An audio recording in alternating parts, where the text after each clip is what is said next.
আসসালামু আলাইকুম এভরিওয়ান। আজকে আমরা আপনাদের সাথে 42 বিসিএস এর গণিত অংশের সমাধানটুকু নিয়ে আলোচনা করব। চলেন তাহলে আমরা শুরু করে দেই। এখানে প্রথমে দেখতে পাচ্ছি ধারার একটি কোয়েশ্চন। এইখানে আমাদের কাছে জানতে চাওয়া হয়েছে এই ধারাটার ৩০২ যে পদটি সেই পদটি আসলে কততম পদ। তাহলে চলেন আমরা শুরু করে দেই। আমরা সবাই জানি যে এইখানে খুব দ্রুত যদি এটা ক্যালকুলেশন করতে চাই তাহলে সেই দ্রুত ক্যালকুলেশন ওয়েটা হলো এরকম, শেষ পদ মাইনাস প্রথম পদ কত 5 ভাগ সাধারণ অন্তর। তাহলে এখানে সাধারণ অন্তর দেখেন কি আমাদের পরপদ এবং পূর্বপদের যে পার্থক্য সেটা কত 3 প্লাস 1। এটা হলো খুব দ্রুত ক্যালকুলেশন করা। তাহলে এখানে বিয়োগ করলে কত হবে 297 ডিভাইডেড 3 প্লাস 1, 3 দিয়ে ভাগ করলে 3 নং 27, তার মানে আমাদের 3 নং 27 প্লাস 1 তার মানে কত আসতেছে 100। তাহলে এই যে 302 এটা আসলে ওই ধারাটার 100তম পদ। এবার আসেন এটা শর্টকাট, কিন্তু আমরা বেসিক ক্যালকুলেশনটা কি সেটা একটু দেখি। এখানে খেয়াল করে দেখেন এই ধারাটার আমাদের প্রথম পদ সেটা a সমান আমরা 5 বলতে পারছি, আর আমাদের সাধারণ অন্তর কমন ডিফারেন্স d সমান আমরা পরপদ 8 পূর্বপদ 5 যদি আমরা বলি তাহলে পাচ্ছি হচ্ছে 3। এখন এখানে খেয়াল করে দেখেন প্রত্যেকটাই কিন্তু এক একটা nতম পদ, তার মানে প্রত্যেকটা পদই এখানে এখানে তৈরি হয়েছে একটা সূত্রের আদলে। সেই সূত্রটা যদি আমি বলি সেই সূত্রটা কি, সেটা হচ্ছে nতম পদের সূত্র, a plus n minus 1 into D. এই সূত্রের আদলে তৈরি হয়েছে। তার মানে আমি সবগুলা পদই সমান বলতে পারি, যে এটা সমান আমি চাইলে 3 বলতে পারবো, আমি চাইলে এটা সমান 5 বলতে পারবো, 8 বলতে পারবো, 11 বলতে পারবো, 14 বলতে পারবো। ঠিক একইভাবে একদম শেষ পদ যেটা সেটা কত 302 আমি সেটাও বলতে পারবো। ইয়েস, আমরা তাহলে সেটাই বলি। কিন্তু একটা জিনিস খেয়াল করে দেখেন তম এখানে প্রত্যেকটা পদ তম পদ, কিন্তু n এর মান ভিন্ন। এখানে এই 5 এর ক্ষেত্রে n এর মান 5 এক নম্বর পজিশনে, তাই 1। এখানে n এর মান 2, কেন? কারণ 8 এই ধারার 2 নম্বর পদ। ঠিক একইভাবে 11 এই ধারার 3 নম্বর পদ, তাই n এর মান 3। এখানে 4। ঠিক একইভাবে এই যে 302 এইটা এই ধারার কত নাম্বার পজিশনে আছে। ইয়েস, আমাদের কাছে সেটাই জানতে চাওয়া হয়েছে। ঠিক আছে, তাহলে আমাদের nতম পদের সূত্রটা আমরা কি বলছি, a plus n minus 1 into D. তো এটা সমানে আমি শেষ পদ যেটা সেটাও তো এই পদ দিয়েই তৈরি হয়েছে, তাহলে এটা সমান আমরা কি বলতে পারি 302, তাই না? এবার আসেন জাস্ট আমরা মানগুলো বসায় দিই। এর মান কত 5, আমাদের এখানে n এর মান জানি না, মাইনাস 1 ইন্টু ডি এর মান 3। দেখেন এটার আরো বিস্তর আলোচনা আছে, তার জন্য আসলে আমাদের বেসিক ক্লাসগুলোতে অ্যাটেন্ড করলে এই জিনিসগুলো খুব সহজে বোঝা যায়। তাহলে আমরা 3 দিয়ে গুণ করলে এখানে হবে হচ্ছে 3n। এখানে তো জাস্ট আমরা খুব দ্রুত সমাধানটা দিচ্ছি কিভাবে করবেন, কিন্তু অনেকেই হয়তো বিষয়টা সম্পূর্ণভাবে ক্লিয়ার নাও হতে পারে। 3 যোগ করলে এখানে কত হবে 300, অতএব 3 দিয়ে ভাগ করলে এখানে হবে হচ্ছে 100। আমরা n এর ভ্যালুটা কত বলতে পারি 100। দ্যাট মিন্স এটা আসলে কত নাম্বার পদ, 100তম পদ হচ্ছে 302। এবার আসেন আমরা নেক্সট দেখি। 30 কিলোমিটার পথ পাড়ি দিতে জয়নুলের রবিন থেকে 2 ঘন্টা সময় বেশি লেগেছে। জয়নুলের যদি তার গতি দ্বিগুণ করত তাহলে রনি থেকে 1 ঘন্টা সময় কম লাগতো। ফাইন, এখন বলছে তাহলে জয়নুলের গতিটা কত। দেখেন এটা আমরা পরীক্ষার হলে যদি খুব দ্রুত ক্যালকুলেশন করতে বলেন তাহলে সেটা শর্টকাট ক্যালকুলেশনটা এমন হইতে পারে, দূরত্ব কত দেওয়া আছে 30 কিলোমিটার, তাহলে যত দূরত্ব থাকবে এই টাইপের ম্যাথ, যত দূরত্ব থাকবে এই দূরত্বটাকে আমরা ভাগ করব কি দ্বারা ভাগ করব, প্রথমে সময় যেটা আছে 2 প্রকারের সময়, একবার 2 ঘন্টা বেশি আর একবার কি 1 ঘন্টা কম, এই দুইটার যোগফল। ঠিক আছে, সব সময় এই স্ট্রাকচারের ম্যাথ শুধু, এই স্ট্রাকচারের ম্যাথগুলো শুধু ভাগ, এটা দিয়ে ভাগ। এরপরে আবার যার গতি বের করতে বলছে তার গতি কত গুণ করা হয়েছে দ্বিগুণ, তার মানে ইনটু আবার 2 দ্বারা ভাগ। ইয়েস, এটা ক্যালকুলেশন করলে হয়ে গেল। আমি জানি এটা কিছুই বুঝেন নাই যারা আছেন, কারণ এটা বুঝবেন না, কারণ বেসিক না থাকলে এটা আপনি সহজে বুঝবেন না। এখন এটাকে যদি আমি ক্যালকুলেশন করি তাহলে এখানে কত 33, আর এখানে হচ্ছে 2, এখানে 10, 5। তার মানে জয়নুলের গতিটা আসলে কত 5 কিলোমিটার পার আওয়ার ঘন্টায়। কোথায় আছে অপশন ক। এটা আমাদের হয়ে গেল, এটা একটা বড় ক্যালকুলেশন মোটামুটি, কিন্তু শর্টকাটে আমরা এভাবে করতে পারি। আর আমাদের আসলে শর্টকাট বেসিক দুইটাই জানা দরকার, পরীক্ষার হলে টাইম সেভ করার জন্য এই প্রসেসগুলো জানা দরকার। এবার আসেন এটা আসলে কিভাবে কাজ করছে সেটা একটু দেখাই। তো আমরা কার গতি বের করতে বলছে, এখানে জয়নুলের গতিটা বের করতে বলছে। আমরা একটা কাজ করি না, এখানে মিস্টার জয়নুলের গতিটা ধরে নেই যে x কিলোমিটার পার আওয়ার। ঠিক আছে, ঠিক একইভাবে মিস্টার রনির গতি সেটাও তো জানি না, সেটাও ধরে নেই সাপোজ y কিলোমিটার। প্রাথমিক অবস্থায় কিন্তু রনির গতি বেশি, জয়নুলের গতি কম।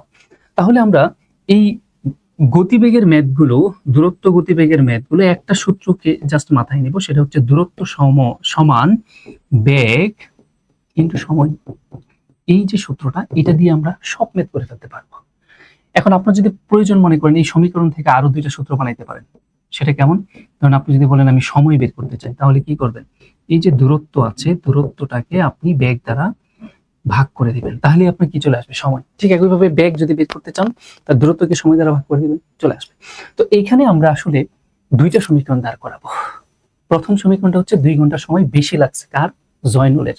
তো আমরা আসলে এখানে প্রশ্ন মতে সময়ের ইকুয়েশন দাঁড় করাবো। তাহলে দেখেন, যার গতি কম তার সময় বেশি লাগবে না, আবার যার গতি বেশি তার সময় কম লাগবে, একই দূরত্ব। তো জয়নুলের গতিটা প্রথমে কি ছিল? কম ছিল, গতিগত এক্স ছিল। তাহলে 30 কিলোমিটার দূরত্ব, তাকে যদি গতিবেগ এক্স দ্বারা ভাগ দেয় জয়নুলের গতিবেগ দ্বারা, তাহলে জয়নুলের এই 30 কিলোমিটার যাইতে কত সময় লাগছে সেটা বের হয়ে আসবে। আবার এই একই দূরত্ব যদি রনির গতিবেগ ওয়াই দ্বারা ভাগ দেয়, তাহলে 30 কিলোমিটার যাইতে রনির কত সময় লাগছে সেটা বের হবে। এই দুইটা সময়ের পার্থক্যই আসলে কয় ঘন্টা? 2 ঘন্টা, যেটা কিনা জয়নুলের বেশি লেগেছে, তাই না? এবার আসেন আরেকটা ইকুয়েশন আমরা তৈরি করব, সেটা হচ্ছে যখন জয়নুলের গতিবেগটাকে দ্বিগুণ করে দেওয়া হলো, খেয়াল করে দেখেন এখন কিন্তু রনির গতিবেগ কম, কারণ তারা বলেই দিছে 1 ঘন্টা সময় জয়নুলের কম রাখছে রনির থেকে, তার মানে রনির গতিটা কনস্ট্যান্ট আগের মতোই আছে। তাহলে এই 30 কিলোমিটারকে যদি রনির গতিবেগ ওয়াই দ্বারা ভাগ দিই, তাহলে এখানে সময় বেশি। আবার এই 30 কিলোমিটারকেই যদি আমরা জয়নুলের গতি ডাবল দ্বারা ভাগ দিই, তাহলে এখানে সময় কম। এই বেশি এবং কমের পার্থক্যটা কয় ঘন্টা? 1 ঘন্টা, তাই না? এইবার আসেন আমাদের আসলে কি জানতে চাইছে সেটা দেখি। জয়নুলের গতি, দ্যাট মিন্স এক্স, জয়নুলের গতি, আমাদের এক্স এর ভ্যালুটা লাগবে। তাহলে এই দুইটা সমীকরণটি কি করলে এক্স এর ভ্যালু বের হয়?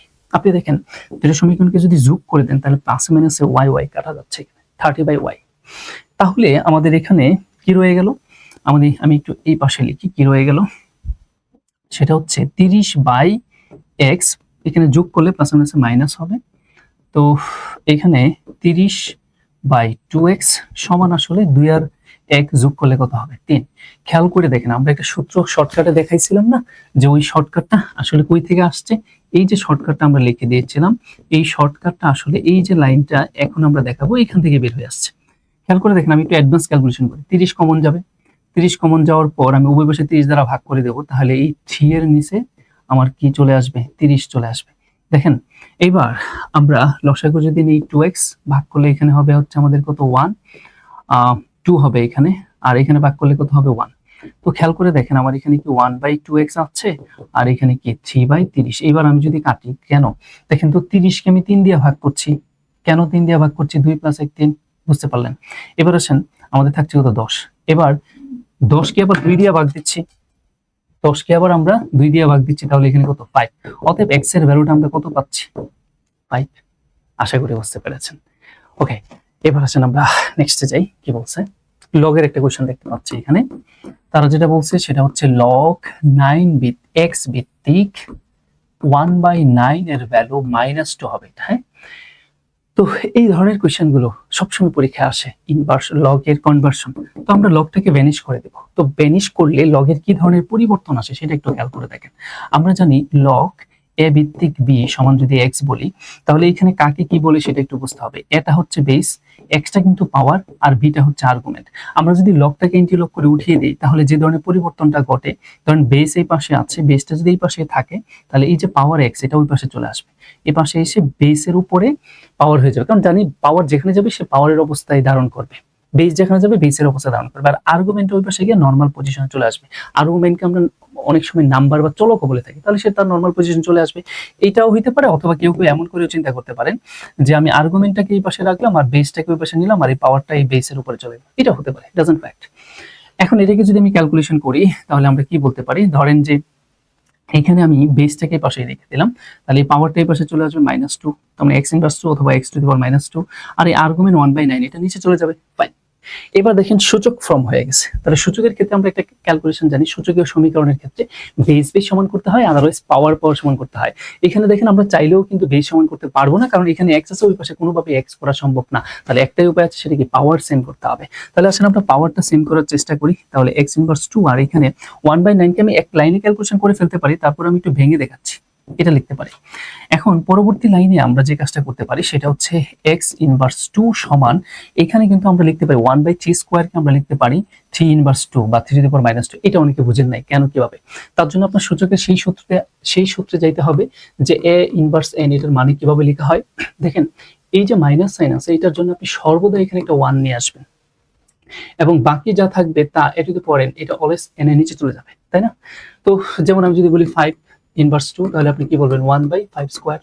এখন কোনো কারণে যদি বিষয়টা এরকম করে থাকে যে 5 ইনভার্স, ধরেন আপনার কাছে যদি বিষয়টা এমন করে থাকে যে a to the power 1 divided a to the power n, এটাকে আপনি কি লিখতে পারেন a ইনভার্স n লিখতে পারেন না? অথবা আমি যদি বলি 1/5², এটা কি আপনি প্রয়োজনে 5 ইনভার্স 2 লিখতে পারেন না? ইয়েস, আমরা ঠিক সেইভাবেই করছি। তো এবার দেখেন আমাদের উদ্দেশ্য কি পাওয়ার পর সমান করা। ইয়েস, হয়ে গেল। তাহলে পাওয়ারগুলো এলিমিনেট হয়ে যাবে, দ্যাট মিন্স x এর ভ্যালুটা কি 3। আশা করি বুঝতে পেরেছেন, একদম ভেঙেই বললাম এখানে। নেক্সটে আসেন দেখি কি বলছে। টাকায় 3টি, টাকায় মানে 1 টাকায়, 1 টাকায় আপনি কি করেন 3টি, এবং টাকায় মানে 1 টাকায় 5টি ধরে সমান সংখ্যক আমলকি ক্রয় করে, সমান সংখ্যক, ঠিক আছে, আমলকি ক্রয় করে এক ব্যক্তি টাকায় 4টি, তার মানে 1 টাকায় 4টি আমলকি বিক্রয় করলেন। ওই ব্যক্তির শতকরা কি জানতে চাইছে, লাভ বা ক্ষতি কত হলো সেটা নির্ণয় করুন। খুবই, এটা একটু কঠিন প্রশ্ন হতে পারে অনেকের জন্য, বা পরীক্ষার হলে নরমালি ক্যালকুলেশন করতে গেলে একটু টাইম কনজিউম হতেই পারে। আসেন তাহলে এটা আগে আমরা দেখি যে শর্টকাটে খুব দ্রুত কিভাবে করবেন। এই টাইপের ম্যাথগুলোর ক্ষেত্রে আপনি সবসময় যেটা করবেন, 100কে যে কয়টা বিক্রি করেছেন, নাম্বার অফ কোয়ান্টিটি, যেটা সেলস কোয়ান্টিটি, সেইটাকে বর্গ করে ভাগ করে দেবেন 100কে। তার মানে কি 100কে বিক্রয়ের সংখ্যার বর্গ দ্বারা ভাগ করে দিলে হয়ে যায়। তার মানে এখানে আমরা কি পাচ্ছি 100, 4 4 কত 16, এখন 16 দিয়ে 4 6 16 কত 96, তার মানে আমরা বলতে পারি 9.25% এটা হচ্ছে ক্ষতি। তো কেউ কিছু বুঝেন নাই, খুবই স্বাভাবিক। তা বুঝতে গেলে আপনাকে অবশ্যই আপনার বেসিকের আশ্রয় নিতে হবে। আসলে আমরা বেসিক ক্যালকুলেশনটা করি একটু। আচ্ছা, একটা জিনিস খেয়াল করে দেখেন, আপনার কাছে কি জানতে চেয়েছে, লাভ অথবা লসের ক্ষতির পার্সেন্টেজ। আচ্ছা, আপনি একটু চিন্তা করে দেখেন তো, লাভ হোক অথবা ক্ষতি হোক, যেটাই হোক ডাজন্ট ফ্যাক্ট হচ্ছে লাভ ক্ষতি বের করতে গেলে কি লাগে ভাই? অফকোর্স আমাদের ক্রয় মূল্য, আরেকটা জিনিস লাগে হচ্ছে কি বিক্রয় মূল্য। এই দুইটা ছাড়া তো আপনি কখনোই পারবেন না, তাই না? তাহলে আপনি প্রথম কাজ হচ্ছে ক্রয় মূল্য এবং বিক্রয় মূল্য এগুলো বের করার চেষ্টা করেন। কোথা থেকে বের করবো? এইখানে দেখেন তারা বলে দিয়েছে যে টাকায় কয়টা 3টি, আবার টাকায় কয়টা 5টি, তাহলে 2 ধরনের আমলকি। তাহলে আমরা একটা কাজ করি, এটা বলতে পারি কিনা যে 3টির ক্রয় মূল্য, 3টির ক্রয় মূল্য, আমি একটু শর্ট করে লিখলাম, 3টি আমলকির ক্রয় মূল্য 1 টাকা, তাই না? এবার আমাদের উদ্দেশ্য হলো তাহলে একটি আমলকির ক্রয় মূল্য কত সেটা বের করা। তাহলে আমরা এটা বলতে পারি যে একটি আমলকির ক্রয় মূল্য 1/3 টাকা, তাই না? এবার আসেন আমরা পরবর্তীতে আরো ক্যাটাগরি আছে, 5টি, 1 টাকায় কয়টি 5টি, তারপরে আমরা বলতেই পারি যে 5টির ক্রয় মূল্য সেটা হচ্ছে কত, 5টির ক্রয় মূল্য হচ্ছে 1 টাকা, তাই না? এবার আসেন আমাদের মূল উদ্দেশ্য কি বের করা, মূল উদ্দেশ্য হচ্ছে একটি আমলকির ক্রয় মূল্য কত, নিশ্চয়ই 1/5 টাকাই বলবেন। এবার আসেন 2 ক্যাটাগরি আমলকি একসাথে করে ফেলি। একসাথে করে ফেলা মানে হচ্ছে এইখানের একটি আর এইখানের একটি, মোট কয়টি 2টি। তার মানে এইবার আমরা একটু বের করি যে 2টির মোট ক্রয় মূল্য কত, তারপরে আমি একটির ক্রয় মূল্য বের করতে পারবো। তাহলে কি এখন আমি বলতে পারি না যে 2টির ক্রয় মূল্য সেটা হচ্ছে, আমরা কিভাবে বের করবো 2টি ক্রয় মূল্য, 1/3 হচ্ছে একটা, প্লাস আরেকটা হচ্ছে কি 1/5। এদেরকে যদি এখন আমরা যোগ করে দেই, আমি একটু যোগটা এখানে দেখাই, 1/3 প্লাস 1/5 যোগ করলে আমাদের কত আসে 15। যদি লসাগু নেন তাহলে এখানে 5 আর এখানে 3, তার মানে 8/15। তাহলে আমরা এখানে বলতে পারি যে যোগ করলে আমরা পাচ্ছি হচ্ছে কত 8/15। তার মানে 2টার ক্রয় মূল্য হচ্ছে 8/15। তাহলে একটার ক্রয় মূল্য কত সেটা বলি। অতএব একটির ক্রয় মূল্য ভাগ হবে 2 দ্বারা, 2 দ্বারা যদি ভাগ হয় তাহলে 8-এর নিচে ভাগ হলে 15-এর সাথে গুণ হবে 2 দ্বারা, তাহলে 15 দুগুণে কত হবে 30, মানে এখানে 2 দ্বারা গুণ হবে একটি বের করতে গেলে। ওকে, আচ্ছা এখন আমাদের কিন্তু একটা কাজ হয়ে গেছে, সেটা কি একটির ক্রয় মূল্য কত সেটা জানি। কোনোভাবে যদি একটির বিক্রয় মূল্য জানি তাহলেই তো হয়। হ্যাঁ, সেটাও বের করতে পারবো। কোথায়? ওই যে তারা বলছে যে 4 টাকায় 4টি আমলকি বিক্রয় করা হয়, তাহলে আমরা বলতে পারি যে 4টির বিক্রয় মূল্য, এটা বলতে পারবো। এখন 4টির বিক্রয়, দেখেন কত সময় লাগতেছে, মূল্য এটা আবার লসাগু দিয়েও করা যায়, আরো একভাবে করা যায়। 4টির বিক্রয় মূল্য কত টাকা? 1 টাকা। এই জন্যই বলছি যে এই টাইপের ম্যাথগুলোর ক্ষেত্রে আপনার শর্টকাটের কিছু কিছু সময় আশ্রয় নিতেই হয়। তাহলে আপনি শর্টকাটটাকে একদম ইগনোর করতে পারবেন না। অবশ্যই আগে আপনার বেসিক ক্লিয়ার হইতে হবে, তারপরে আপনি যত বেশি ম্যাথ করতে থাকবেন, এই টাইপের ম্যাথ বারবার পরীক্ষায় আসবে, আপনার চোখে চলে খুব সহজে ধরা পড়বে যে এটার জন্য আমরা এই শর্টকাটটা ইউজ করতে পারি, তখন আপনি করতে পারবেন, কোনো সমস্যা নেই। এবার আসেন, তবে শর্টকাটকে একদম অ্যাভয়েড করার কিছু নেই, আগে বেসিক তারপরে শর্টকাট। এখন যে কাজটা হলো, এখন তো ভাই আমরা কি জেনে গেছি, একটার বিক্রয় মূল্যও জানি, আবার একটার ক্রয় মূল্যও জানি। এখন লাভ হয়েছে না লস হয়েছে সেটা ফ্র্যাকশন দিয়ে আপনি বুঝতে পারছেন না, যদি আপনার ফ্র্যাকশন সম্পর্কে ভালো আইডিয়া না থাকে, মানে কোন ফ্র্যাকশনটা বড় এবং কোনটা ছোট। আসলে এখানে দেখেন 8/30 এটা বড়, আর এখানে 1/4 এটা ছোট। তার মানে বোঝাই যাচ্ছে ক্ষতি হয়েছে, তাই না? তাহলে কত টাকা ক্ষতি হয়েছে? ক্রয় মূল্য থেকে বিক্রয় মূল্য বিয়োগ করে দেন। আমরা ক্ষতি কিভাবে বের করে? ক্রয় মূল্য মাইনাস বিক্রয় মূল্য। তাহলে কত টাকা ক্ষতি হয়েছে সেটা আমরা কি করি, এখানে 30 এবং 4 এর লসাগু, আমরা 30 দুগুণে কত 60 বলতে পারি। তাহলে 2 8 দুগুণে কত 16 মাইনাস 4 × 60, এখানে 15। তো ক্যালকুলেশন করলে আমরা পাই হচ্ছে 1/60। আচ্ছা, এই 1/60 কি? টাকায় ক্ষতি, এক্স্যাক্টলি এত টাকা ক্ষতি। কিন্তু আমাদের তো টাকায় ক্ষতি বের করতে বলে নাই, বের করতে বলছি কি পার্সেন্টেজে। তার মানে এটাকে এখন পার্সেন্টেজে নিতে হবে।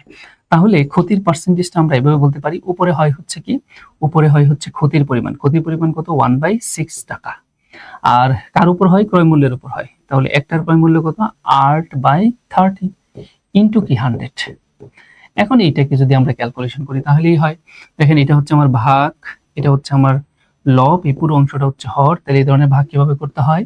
লবটাকে স্থির রেখে দিতে হয় আর হরটা গুণ করে উল্টে দিতে হয়, তাই না? তার মানে আমার 30টা উপরে চলে যাচ্ছে আর নিচে ইন্টু এখানে কত 100। তো এইবার কাটলে 2, তাহলে 8 দুগুণে কত 16 ইন্টু কত 100, 6 × কত 96, 6.25%। ইয়েস, আলটিমেটলি দেখেন আমরা এতক্ষণ পরে বের করে নিয়ে আসতে পারলাম। তো এই জন্যই বলছি ভাই, এটাও দরকার, আপনার ওইটা শর্টকাটটাও দরকার। পরে আসেন কি বলছে, আমরা কোয়াড্রেটিক ইনইকুয়ালিটি দেখতে পাচ্ছি, দ্বিঘাত অসমতা। তো এখানে আমাদের কাছে কি বলেছে যে x² - 3x - 10 গ্রেটার দেন 0। তো আপনার প্রথমে যে জিনিসটা বুঝতে হবে সেটা হচ্ছে, আমাদের এতটুকু আইডিয়া এখানে থাকতে হবে, যদি এখানে গ্রেটার দেন সাইন থাকে তাহলে আমার উত্তর যেটা আসবে সেই উত্তরটা আসলে সংখ্যা রেখার দুই পাশে ছড়িয়ে যাবে। এইটা কোনো রেঞ্জে বা পরিসরে আনসার হবে না। রেঞ্জে বা পরিসরে আনসার হবে না বিষয়টার মানে কি? বিষয়টার মানে হচ্ছে, ধরেন এই যদি একটা সংখ্যা রেখা বলি পজিটিভ ইনফিনিটি আর এটা আমার নেগেটিভ ইনফিনিটি, তাহলে আনসারটা হয়তো এদিকে চলে যাবে অথবা এদিকে চলে যাবে, মিডিলে আনসার হবে না। ঠিক আছে, মিডিলে কখন হয়? যখন লেস দেন থাকে। আচ্ছা, তাহলে প্রথম কাজ হলো, এইটুকু আমরা বুঝে গেলাম। প্রথম কাজটা হচ্ছে কি, তাহলে এটাকে মিডিল টার্ম ব্রেক করা। আমরা এক লাইনে মিডিল টার্ম ব্রেক করে ফেলি, কারণ এটা আর বোঝানোর কিছু নেই। তো এটা যদি দ্বিঘাত সমীকরণ, তাহলে দুইটা উৎপাদক হবে, তাই দুইটা গড় নিয়ে নিলাম। এখানে একটা এক্স, এখানে একটা এক্স, গ্রেটার দেন এখানে 0। এখন 10-এর এমন দুইটা উৎপাদক, যে দুইটা উৎপাদক অবশ্যই বিয়োগ করে 3 হইতে হবে। সেই দুইটা কি হইতে হবে? 5 আর 2। তাহলে এখানে যেহেতু -3, তার মানে বড়টার আগে আমি মাইনাস সাইন নেব, -5। তাহলে এই দুইটা যেহেতু গুণ, তাহলে এখানে মাইনাস নিয়েছি, তাহলে আরেকটা যদি আমি প্লাস নেই, তাহলে এই মাইনাস আর এই প্লাস গুণ করলে এই মাইনাসটা পাওয়া যায়। এগুলো অনেক বিস্তারিত আলোচনা আছে, আপনি কিভাবে বুঝবেন। তাহলে +2 হয়ে গেল। এখন পরীক্ষার হলে খুব দ্রুত যদি ক্যালকুলেশন করতে চান এটার জন্য, তাহলে আপনি কি করেন, আপনারা এইভাবে ইমাজিন করতে পারেন যে এটা সমান আমি 0 বলি, তাহলে x এর মানটা এখানে 5 আসবে, এখানে 0 সমান চিন্তা করলে x এর মান -2 আসবে। তাহলে এই কথার অর্থ হচ্ছে যে x এর ভ্যালুটা 5 এর থেকে বড় হবে। সাপোজ এটা যদি আমার 5 হয়, তাহলে x এর ভ্যালুটা 5 এর থেকে বড় হওয়া মানে কি পজিটিভ ইনফিনিটির দিকে যাবে। আবার যদি আমি বলি এইটা x এর ভ্যালুটা -2 এর চাইতে আবার কি হবে, এখানে -2 এর কথা যদি আমরা চিন্তা করি, -2 এর থেকে ছোট হতে থাকবে। তো সেটা যদি চিন্তা করি কোন দিকে যাবে? নেগেটিভ ইনফিনিটির দিকে যাবে যদি -2 হয়। এখন এটা কেন কিভাবে কাজ করে, সেক্ষেত্রে আমার আনসারটা কি হবে? এটাকে যদি আমি লিখি, তাহলে আমাকে লিখতে হবে এভাবে, নেগেটিভ ইনফিনিটি, -2, অর অথবা এখানে অর অথবা ইউনিয়ন সাইন দিয়ে লেখা হয়, পজিটিভ এখানে 5 আর পজিটিভ ইনফিনিটি, এরকম করে আনসারটা হয় যদি আমরা দেখতে পাচ্ছি খতে। এখন আসলে পুরো বিস্তারিত আলোচনাটা করি। বিষয়টা হচ্ছে এই দুইটা জিনিস দেখেন তো, গুণ করলে জিরোর চাইতে বড় বোঝাচ্ছে না? তাহলে জিরোর চাইতে বড় দুনিয়ার সকল সংখ্যাই কি ধনাত্মক সংখ্যা। এখন সেটা কিভাবে সম্ভব খেয়াল করে দেখেন, আমরা যদি বলি এ আর বি গুণ করলে জিরোর চাইতে বড় হবে, তাহলে হয়তো যে কোনো একটাকে পজিটিভ আর একটাকে কি নিতে হবে নেগেটিভ, গুণ করলেই কেবল দুইটাই আমার কি নিতে হবে পজিটিভ, আমার হয়তো এ ও পজিটিভ নিতে হবে, বি ও পজিটিভ নিতে হবে, গুণ করলে জিরোর চাইতে বড় হবে, অথবা দুইটাই আমার নেগেটিভ নিতে হবে, তাহলেও কি হবে গুণ করলে নেগেটিভ নেগেটিভ গুণ করলে কি হয় পজিটিভ হয়, যেটা কিনা জিরোর চাইতে বড়। তার মানে আমার দুই ভাবে চিন্তা করতে হবে। তাহলে আপনি পজিটিভ নেওয়া মানে হচ্ছে কি এ গ্রেটার দেন বি, আবার জিরো, এটি হলো পজিটিভ মিন করে, মানে পজিটিভ নেওয়া বলতে কি বোঝাচ্ছে A greater than zero, B greater than zero. Negative নেওয়া মানে কি, আপনি এখানে বলবেন হচ্ছে A less than zero, A less than B less than zero, দুইটাই নেগেটিভ অবস্থা। তার মানে এখানে আমরা তাই করি। তো এখানে একটা ব্যাপার আছে, আপনি কাকে পজিটিভ নেবেন কাকে নেগেটিভ নেবেন, এখানে দুইটাই তো নেগেটিভ অথবা দুইটাই তো পজিটিভ নিতে হবে, এখানে তো একটা পজিটিভ একটা নেগেটিভ না। তাহলে আপনি একটা এভাবে চিন্তা করেন, প্রথমে আপনি দুইটাই পজিটিভ নেন, that means x minus 5 positive নেওয়া মানে কি জিরো চাইতে বড়, আরেকটা নেন এক্স প্লাস 2 পজিটিভ নেওয়া মানে কি জিরো চাইতে বড়। তো এটা ক্যালকুলেশন করলে আপনি কি আসছে এক্স গ্রেটার দেন 5, আর এখানে কি আসছে এক্স গ্রেটার দেন -2। তাহলে এইখানে দেখেন দুইটা রেজাল্ট, কিন্তু একটাকে নিতে হবে, যে কোনো একটা নিলে দুইটাকে স্যাটিসফাই করবে, সে একটা কি হইতে পারে এক্স এর ভ্যালু 5 এর চাইতে বড়, আবার এক্স এর ভ্যালু -2 এর চাইতে বড়। কেন ভাই, আমি যদি এমনটা চিন্তা করি এক্স এর ভ্যালু 5 এর থেকে বড়, আমি যদি এটাকে আনসার হিসেবে কনসিডার করি, খেয়াল করে দেখেন তো, তাহলে এটা কি উভয় ক্ষেত্রেই সত্য হচ্ছে না, এই ক্ষেত্রে এবং এই ক্ষেত্রে? যে মানটা 5 এর চাইতে বড় সেটা তো -2 এর চাইতে অবশ্যই বড়, কিন্তু -2 এর চাইতে বড় যেটা সেটা তো 5 এর চাইতে বড় নাও হইতে পারে। হ্যাঁ, -2 এর চাইতে বড় তো 1, তো 1 কি -1, -1 + 2 এগুলা কি 5 এর চাইতে বড় না? তো এই তাও যদি না বুঝেন, আপনি সংখ্যা রেখা ইমাজিন করতে পারেন, এইখান থেকে দুইটা থেকে কোনটাকে আনসার নেবেন, যদি আপনি তাও না বুঝেন, এটাকে পজিটিভ ইনফিনিটি চিন্তা করেন আর এটাকে নেগেটিভ ইনফিনিটি চিন্তা করেন। এবার খেয়াল করে দেখেন, আমি যদি বলি এটা -2 আর এটা হচ্ছে কি +5, তাহলে খেয়াল করে দেখেন এক্স এর মান 5 এর চাইতে বড়, 5 এর চাইতে বড় মানে কি পজিটিভ ইনফিনিটিতে যাবে, আবার -2 এর চাইতে বড়, -2 এর চাইতে বড় মানে কি সেও পজিটিভ ইনফিনিটিতে যাবে। মজার ব্যাপার হচ্ছে, ভালো করে চিন্তা করেন, উভয়ে সেট করছে কোন বিন্দুতে, এই বিন্দুতে না, তাহলে সেট বিন্দুটা কি 5, তাহলে এক্স এর ভ্যালুটা আপনি নেবেন এক্স গ্রেটার দেন 5। এটাকে আমরা আরো শর্টকাটে বলি বড়র বড় ছোটর ছোট, এক লাইনে ম্যাচ শেষ হয়ে যায়। এবার আসেন, আমি যদি উভয়কে নেগেটিভ নেই, দ্যাট মিন্স এক্স -5, নেগেটিভ নেওয়া মানে কি জিরোর চাইতে ছোট, এক্স প্লাস 2 নেগেটিভ নেওয়া মানে কি জিরোর চাইতে ছোট। তো এটা ক্যালকুলেশন করলে এক্স লেস দেন 5, আর এটা ক্যালকুলেশন করলে এক্স লেস দেন -2। তো এখান থেকে দুইটা আসছে, যে কোনো একটা আনসার হিসেবে আমাকে নিতে হবে। তো আমি কি, যেটা এক্স এর মান -2 এর চাইতে ছোট যেটা, সেটা অবশ্যই কি +5 এর চাইতেও কি ছোট। দুইটার থেকে তো আমরা এটাকে নিলে আমার দুইটাই স্যাটিসফাই করে ফেলে। তো তাও যদি না বুঝেন, আপনি সংখ্যা রেখে ইমাজিন করতে পারেন যে আসলে সেটা কিভাবে স্যাটিসফাই করে। এটা হচ্ছে পজিটিভ ইনফিনিটি আর এটা হচ্ছে নেগেটিভ ইনফিনিটি। ধরেন এখানে হচ্ছে -2 আর এটা হচ্ছে +5, তার মানে -2 এর চাইতে ছোট, তারা কি বলা হচ্ছে, এখানে বলছে -2 এর চাইতে ছোট, -2 এর চাইতে ছোট মানেটা কি, এটা নেগেটিভ ইনফিনিটি থেকে আসবে। আবার বলছে +2 এর চাইতে ছোট, তার মানে কি সেও নেগেটিভ ইনফিনিটি থেকে আসবে। উভয় সেট করছে কোথায়, এই -2 এই বিন্দুতে না, অতএব এক্স এর ভ্যালুটা আপনি নেবেন হচ্ছে -2 এখান থেকে। তাহলে এখান থেকে +2 এখান থেকে -2 নিলে উভয়টাই কি করে স্যাটিসফাই করে। এখন আপনি এটাকে যদি সংখ্যা রেখায় দেখান, তাহলে দেখবেন যে দুই দিকে ছড়িয়ে যাচ্ছে, এটা হচ্ছে +5, এক্স এর ভ্যালুটা এই দিকে যাবে পজিটিভ ইনফিনিটি দিকে, অথবা এটাকে যদি আমি -2 বলি তাহলে নেগেটিভ ইনফিনিটি দিকে যাবে। তাহলে এই জিনিসটাকে আমরা যদি ব্র্যাকেট ইউজ করে লিখতে চাই, তাহলে কিভাবে লিখবো, তাহলে যেভাবে লিখবো সেটা হচ্ছে এক্স এর ভ্যালু নেগেটিভ ইনফিনিটি -2 থেকে নেগেটিভ ইনফিনিটির মধ্যবর্তী, অর অথবা ইউনিয়ন, কিংবা অথবা সাইন দিয়েও লেখা যায় +5 থেকে পজিটিভ ইনফিনিটি পর্যন্ত। ইয়েস, ব্যাপক আলোচনা, আরো সুন্দর আলোচনা আছে, আমরা এক লাইনে দেখে এখান থেকে আনসার নিয়ে নিতে পারি, বড়র বড় ছোট ছোট, সেটা কিভাবে আসলে আমাদের ওই বেসিক ক্লাসগুলো যখন করবেন তখন এই জিনিসগুলো খুব সহজে বুঝবেন। এবার আসলে আমরা ত্রিকোণমিতির একটা কোশ্চেন দেখতে পাচ্ছি। কোশ্চেনটা তারা কি বলেছে, sec a প্লাস 10a এর ভ্যালু যদি 5/2 হয়, তাহলে sec a -10 এর ভ্যালু কত। খুব দ্রুত যদি ক্যালকুলেশন করতে চান এই টাইপের ম্যাথগুলো, তাহলে আমরা সহজে বলি, এখানে দেখেন sec, এখানে 10, sec 10 sec 10, ঠিক আছে, এটা পজিটিভ সাইন, তাহলে এটা নেগেটিভ সাইনের মান বের করতে বলছে। তাহলে নেগেটিভ সাইনের মান বের করতে বলে এখানে রেজাল্ট যেটা আছে ফ্র্যাকশনটা তাকে উল্টে দিবেন, মানে 5/2 কে 2/5 করে দিবেন, তাহলে আপনার আনসার হয়ে যাবে। এখন যদি প্রশ্ন করেন এটা কেন কিভাবে, তাহলে পুরো বিষয়টা আপনাকে দেখতে হবে। সেটা কেমন করে দেখেন, আমরা এখানে জানি সেটা হচ্ছে sec square a minus 10 square A, এটার একটা সূত্র আমরা জানি 1, তাই না? এখন এটাকে যদি আপনি চিন্তা করেন a স্কোয়ার মাইনাস b স্কোয়ারের সাথে, তাহলে এখানে a plus b into a minus b সূত্র হয় 6a plus 10a into sec a minus 10a সমান আপনি 1 বলতে পারেন। এখন এটার তো মান দেওয়া আছে কত, 5/2 বসাইতে পারেন। তাহলে এখানে sec a মাইনাস 10a সমান আপনি 1 বললে, অতএব আলটিমেটলি যদি ক্যালকুলেশন করেন দেখেন তো উল্টে যাচ্ছে কিনা, sec a মাইনাস কি 10a সমান আপনি বলবেন এই 1 এর নিচে চলে যাবে 5/2, এটা আলটিমেটলি উল্টায় দিলে 2/5 হয়ে যাবে आंसर। আশা করি বুঝতে পেরেছেন যে কেন, কি কারণে এটা হয়। নেক্সট আসেন দেখি কি বলছে। 1 থেকে 49 পর্যন্ত সংখ্যাগুলোর গড় কত? এটা একটা সহজ কোশ্চেন ছিল। স্বাভাবিক সংখ্যার গড় নির্ণয় করার সূত্র হচ্ছে শেষ পদ যোগ প্রথম পদ ভাগ অলওয়েজ 2। ক্রমিক স্বাভাবিক সংখ্যার যে গড়, সেই গড় বের করার সূত্র হলো শেষ পদ যোগ প্রথম পদ ভাগ 2। তার মানে আমাদের এখানে 49 প্লাস 1 ডিভাইডেড 2, এটা করে দিলে হয়ে যাচ্ছে আমাদের এখানে কত, 50 ভাগ 2, দ্যাট মিন্স 25। ওকে, নেক্সট আসি তাহলে। আপনার মোবাইল ফোনের মাসিক বিল এসেছে 420 টাকা, ফাইন, মাসিক বিল। যদি 1 বছর পর 10% বৃদ্ধি করা হয়, মানে 1 বছর পরে 10% বৃদ্ধি করা হবে, আরো 6 মাস পর 20% বৃদ্ধি পায়, তাহলে দেখেন এখানে 1 বছর বলতে কি 12 মাস, আরো 6 মাস মানে যোগ করলে কত, 18 মাস, তাই না? তাই তারা বলছে 18 মাস পর আপনার বিল কত হবে, মানে বিলটা আসলে কত গিয়ে দাঁড়াবে। তো এইভাবে চিন্তা করেন খুব সহজভাবে। প্রাথমিক অবস্থায় আপনার বিল ছিল কত, 420। আমরা এই জিনিসটা জানি, 20% বৃদ্ধি পাওয়া মানে বর্তমানে কত পার্সেন্ট আছে, 120%, এটা মাথায় রাখবেন। 5% বৃদ্ধি পাওয়া মানে কি, বর্তমানে কত পার্সেন্ট আছে, 100 প্লাস 5, দ্যাট মিন্স 105%, নট 105, এভাবে চিন্তা করবেন। তাহলে 20% বৃদ্ধি পাইছে, তাহলে বর্তমানে কত আছে, 120%, কার, 420-এর। তাহলে 420-এর 120% বের করলাম, এটা হলো আমার 1 বছর পরে এতটুকু বৃদ্ধি পেয়ে তার মূল্যটা এত দাঁড়াইছে। আবার 6 মাস পরে, আবার মাস, টাইম ডাজন্ট ফ্যাক্ট, আবার 6 মাস পরে কত বৃদ্ধি পাইছে।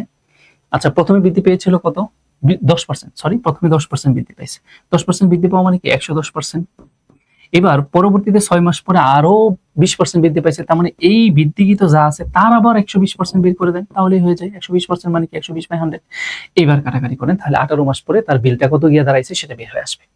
আমরা এই শূন্য কেটে দেই, এই শূন্য কেটে দেই, এই শূন্য কেটে দেই। তাহলে আমরা যেটা পাচ্ছি সেটা হচ্ছে 42, আর 12 আর 11 গুণ করলে যেটা হয় সেটা হচ্ছে এখানে 2 আর 2 আর 1 3, আর এখানে 1, ডিভাইডেড কত, 10। এখন আসলে এই গুণটা খুব দ্রুত কিভাবে ক্যালকুলেশন করা যায় আমাদের সম্পূর্ণ শেষ না করে। আচ্ছা, আপনি একটু চিন্তা করে দেখেন, এই 42-এর একক স্থানীয় অঙ্ক 2 আর 132-এর একক স্থানীয় অঙ্ক 2, এই 2 আর 2 আলাদা করে গুণ করলে কত আসে, 4। তার মানে এই পুরো বিষয়টাকে যদি আপনি গুণ করেন, একক স্থানীয় অঙ্ক অবশ্যই কি হবে, 4 হবে। আবার 10 দিয়ে ভাগ করলে 4 এর আগে একটা দশমিক সাইন হবে, তাই না? তার মানে এইভাবে আপনি আরো দ্রুত অপশনের দিকে তাকান তো, যে দশমিকের পরে 4, দশমিকের পরে 4 একবার আছে না একাধিকবার আছে, দশমিকের 4 একবারে আছে। তাহলে আপনি আর পুরো গুণটা না করে একটু আউট অফ দ্য বক্স যদি ক্যালকুলেশন করতে পারেন, তাহলে খুব দ্রুত গুণটা না করেও আপনি আনসার কত বলে দিতে পারছেন, 55440 ইত্যাদি। এখন গুণ করে দেখেন, আলটিমেটলি তাই হবে। ভাই একটু আউট অফ দ্য বক্স চিন্তা করতে হবে। এই যে টিক্স গুলো, এগুলোকে আপনারা শর্টকাট বলেন, যাই বলেন, এটা এগুলো সহজ করে আমি বলি যে স্মার্ট ওয়ে, এগুলো করতেই হবে। হ্যাঁ, আচ্ছা আসেন আমরা পরে চলে যাই। কি বলছে, একটি বর্গক্ষেত্রের এক বাহু অপর একটি বর্গক্ষেত্রের পরিসীমার সমান। এখন বলছে বর্গক্ষেত্র দুটি কর্ণের অনুপাত কত। তাহলে তারা যে কথা বলছে সেটা একটু ভালো করে বোঝার চেষ্টা করেন। তারা বলতেছে যে এক বর্গক্ষেত্রের এক বাহু অপর বর্গক্ষেত্রের পরিসীমার সমান। তাহলে অপর বর্গক্ষেত্রটা, সাপোজ আমার এটা হচ্ছে ধরেন অপর একটা বর্গক্ষেত্র, ঠিক আছে, এটা হচ্ছে অপর বর্গক্ষেত্র। তারা যেভাবে বলছে আমি সেভাবে বলি। তারা বলছে এক বর্গক্ষেত্রের এক বাহু অপর বর্গক্ষেত্রের পরিসীমার সমান। তাহলে আমার এই বর্গক্ষেত্রটা অপর, তার প্রত্যেক বাহু ধরে নিলাম এ, তাহলে এই বর্গক্ষেত্রের পরিসীমাটা কি হবে, 4a, মানে 4 বাহুর যোগফল। এই যে 4a সেটা হলো এক বর্গক্ষেত্রের এক বাহুর সমান। তাহলে আমাদের এক বর্গক্ষেত্রটা হচ্ছে সাপোজ এইটা। তো এই যে এক বর্গক্ষেত্র, আমি যদি এইভাবেই বলি যেভাবে তারা বলছে, এক বর্গক্ষেত্র, এই এক বর্গক্ষেত্রে এক বাহু কি হবে, এটার পরিসীমা সমান, পরিসীমা মানে কি 4a, তাহলে 4a সমান, তার মানে এই বর্গক্ষেত্রে প্রত্যেকটা বাহুই কি হবে, 4a হবে। এখন আমাদের কাছে জানতে চাইছে তাহলে দুইটি বর্গক্ষেত্রে দুইটির কর্ণের অনুপাত কত। তাহলে এক বর্গক্ষেত্র, এটার কর্ণ হবে, আমরা বর্গক্ষেত্রের কর্ণ কি জানি, √2a, √2a, এ মানে হলো এক বাহু, এখানে এক বাহু দেওয়া আছে 4a, আর এইটার কর্ণ আমার কি হবে, এটার কর্ণ হবে √2a, এক বাহু তো এই। এখন এই দুইটার কর্ণের এক বর্গক্ষেত্রের কর্ণ হলো √2 ইন্টু 4a, আর অপর বর্গক্ষেত্রের কর্ণ হলো √2 ইন্টু a। এবার আপনি এ এ কেটে দেন, √2 কেটে দেন, তাহলে 4:1। ইয়েস, তাহলে আনসারটা আমাদের কত? 4:1। এটাই হবে আমাদের আনসার। এবার আসলে আমরা নেক্সট দেখি কি বলছে। পরবর্তীতে তারা যেটা বলছে সেটা হচ্ছে, এক ব্যক্তি ব্যাংকে 510 টাকার চেক দিয়ে, ব্যাংকে আপনি 510 টাকার চেক দিলেন, চেক দিয়ে আপনি 20 টাকার এবং 50 টাকার নোট প্রদানের জন্য অনুরোধ করলেন। ওই ব্যাংকারকে বললেন যে ভাই, আমি আপনাকে 510 টাকা চেক দিলাম, আপনি আমাকে এই চেকের টাকাটা দুইটা ওয়েতে আমাকে প্রদান করবেন। আমাকে 20 টাকার কিছু নোট দেবেন আর 50 টাকার কিছু নোট আমাকে দিবেন, এইরকম করে। এখন আপনার কাছে জানতে চাইছে ওই ব্যাংকার আপনার এই আবদারটা কত ভাবে রাখতে পারবে। তার মানে 20 টাকার নোট কয়টা দিবে আর 50 টাকার নোট কয়টা দিবে, এটাই তো আবদার। এটা সে কত ভাবে পূরণ করতে পারবে আমাদের কাছে সেটা জানতে চাইছে। আপনি একটা কাজ করেন, সবচেয়ে বড় নোট কত? 50, সেটাকে ধরে কাজ করেন। তাহলে সবচেয়ে বড় নোট যদি 50 হয়, তাহলে আপনি এমনটা চিন্তা করেন যে 50 টাকার নোট কয়টা নিতে পারেন। সর্বোচ্চ এখানে 5টা নেওয়া যায়, 6টা নিলে বেশি হয়ে যাবে, 5 6 30, 300 বেশি হয়ে যাবে। তার মানে আপনি যদি 50 টাকার নোট 5টা না, আপনি নিতে পারেন হচ্ছে এখানে 50 টাকার নোট 5 × 45, 9টা নিতে পারেন। তো 10টাও নিতে পারেন। 50 টাকার নোট যদি 10টা নেন, তাহলে আমার এখানে হয় 5 10 কত টাকা? 5 10 50, দ্যাট মিন্স 500 টাকা। তাহলে আরো বাকি আছে কত? 500 টাকা যদি হয়, 10 টাকা বাকি আছে। সেই যে 10 টাকা, সেই 10 টাকাকে আপনি 20 টাকার নোটে করে দিতে পারবেন? মানে 10 টাকা আছে, এটা কি 20 টাকার নোট কোনোদিন সম্ভব না। মানে সহজ করে 20 দিয়ে কি আপনার ভাগ যাবে নিঃশেষে? না। তাহলে আপনি 5 টাকার নোট, 50 টাকার নোট যেটা, সেটা আপনি 10টা দিতে পারবেন না। তাহলে চিন্তা করেন, এটা যদি না পারেন, তাহলে এমনটা করা যায় কিনা যে 50 টাকার নোট আমি 9টা দিতে পারি কিনা। তাহলে কত আসে? 5 × 45, তার মানে 450 টাকা। তাহলে আরো রয়ে গেল কত টাকা? 450 টাকা যদি হয়, তাহলে আমাদের 50 আর 10 আরো 60 টাকা রয়ে গেছে। এখন চিন্তা করেন, এই 60 টাকাকে কি 20 টাকার নোট দেওয়া সম্ভব? কারণ 60 কি এইবার দেখেন তো 20 দ্বারা ভাগ যায় কিনা? ইয়েস, 3 × 20 = 60 যায়। তাহলে আপনি এই ওয়েটা নিতে পারেন। ঠিক আছে, এখান থেকে একটা ওয়ে পেয়ে গেলেন। মজার ব্যাপার হচ্ছে, এবার যদি আপনি 8-এ যান, তাহলে কিন্তু হবে না। দেখেন, আপনি 50 টাকার নোট যদি 8টা নেন, তাহলে 5 8 কত? 40, 400, আর বাকি যে 100 কত থাকবে, বাকি 110 টাকা থাকবে, সেই 110 টাকা কি 60 দিয়ে ভাগ করতে পারবেন? না। দ্যাটস হোয়াই আপনার 8টা 50 টাকা নোট দেওয়া যাবে না। তো এইখানে আসলে একটা জিনিস আমরা বুঝে গেলাম, সেটা হচ্ছে বিজোড় সংখ্যক সংখ্যাগুলো নিতে হবে।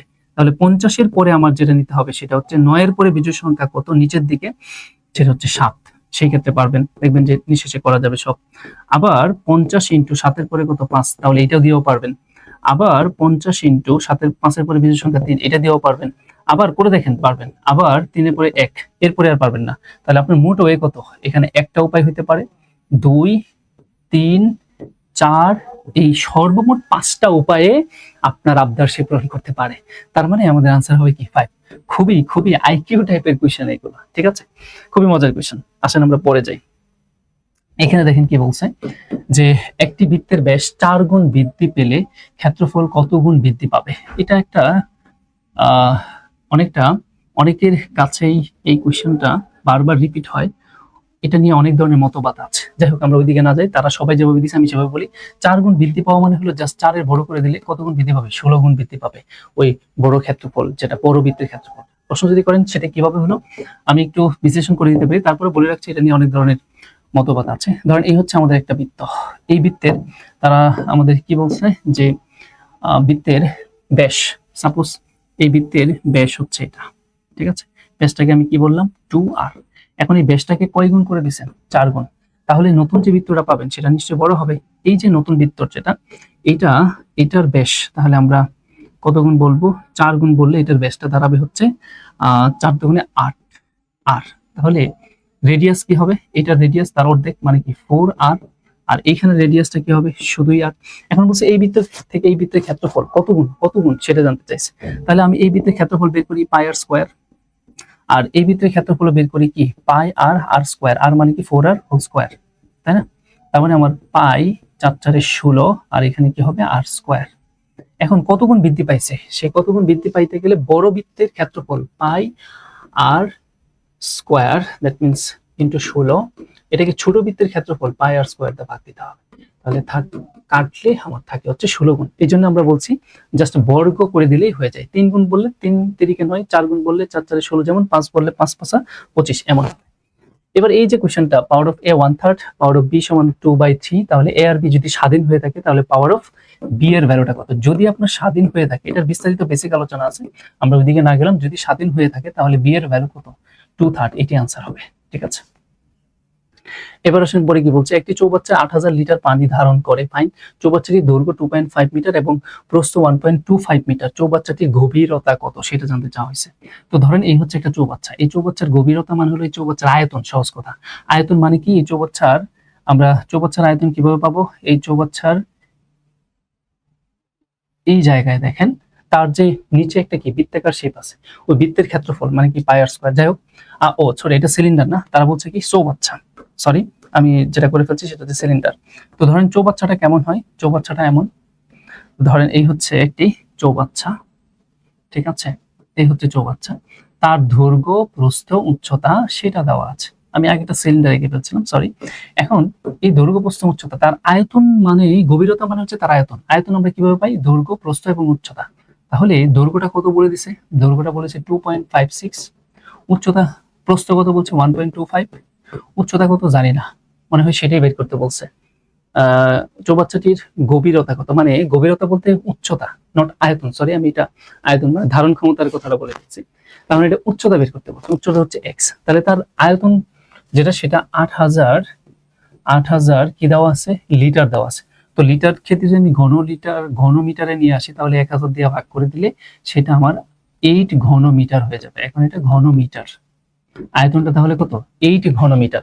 এবার আয়তনের ক্ষেত্রফল, আয়তনের সূত্রটা কি? দৈর্ঘ্য ইন্টু প্রস্থ, দৈর্ঘ্য ইন্টু প্রস্থ ইন্টু উচ্চতা x, আর এটা সমান কত হবে? 8। এবার ক্যালকুলেশন করে তাহলে হয়ে যাবে। তো আমরা x সমান বলতে পারি 8 ডিভাইডেড 2.56 ইন্টু 1.25।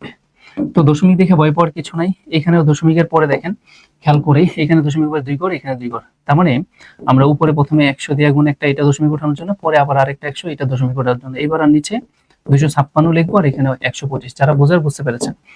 এইবার আসেন আমরা কাটাকাটি করি। আমরা 25 দিয়ে কাটলে 4, আর এখানে কত? 5। ঠিক আছে, তো আমরা এখানে আবার 5 কে কাটতে পারি, 5 দিয়ে 100 কে 20, তাহলে 3 8 কত? 24। 3 8 যদি 24 হয় তাহলে 8 দুগুণে কত? 16। তো এই 4 দিয়া আমরা এটাকে কাটতে পারি, 4 4 4 6, আচ্ছা 4 দিয়ে কাটলে 4 7 4 9, আচ্ছা 4 দিয়ে না কাটি, আমরা এভাবে কাটার চেষ্টা করি। এই 20 এবং এই 4, এটা 4 3 8 24, তার মানে 2 হলে উপরে হচ্ছে কত? 5 10। তাহলে আমরা 10/2, তার মানে 5, তাহলে 5/2 মানে কত? 2.5। তাহলে এইটার উচ্চতা গভীরতা সেটা হচ্ছে 2.5 কি মিটার। ওকে, 4 8 32, আর আমরা 8 4 5, 4 5 20। তার মানে আমরা যদি এটাকে কাটি, আর এখানে 5 আর এখানে কত? 2, তাহলে 5/2 অতএব 2.5। ওকে, এবার আসেন আমরা নেক্সটে দেখি আরো কিছু আছে। নিচের ধারার শেষ পদ কত সেটা জানতে চাওয়া হয়েছে। দেখেন এটা আমরা 9 এর পর কত? 27, এরপর 81। খেয়াল করে দেখেন পরিবর্তনটা কি? এখানে 3 গুণ বৃদ্ধি পাইছে, তাই না? এখানেও 3 গুণ বৃদ্ধি পাইছে, আবার এখানেও 3 গুণ বৃদ্ধি পাইছে। তার মানে এই 81 সাথে আমি যদি 3 গুণ করে দেই, তাহলে 3 3 8 কত? 24, তাহলে 243। ইয়েস, এই ছিল আমাদের 15টি কোশ্চেন 42 নম্বর বিসিএস এর। আমরা সর্বোচ্চটুকু চেষ্টা করেছি একটু বেসিক ধরেও ক্যালকুলেশন করার জন্য। তাহলে আমাদের পরবর্তী আরো আমরা যে ইয়াগুলো আসবে, আমাদের পরবর্তী যে 42 গেল, নেক্সটে আমরা নিয়ে আসবো 41। ঠিক আছে, তো আমাদের এই ভিডিওগুলো যদি ভালো লাগে তাহলে আপনারা আমাদের পেজটাকে লাইক, শেয়ার এবং ফলো দিয়ে রাখবেন। ঠিক আছে, ওকে, আসসালামু আলাইকুম, টাটা, বাই বাই।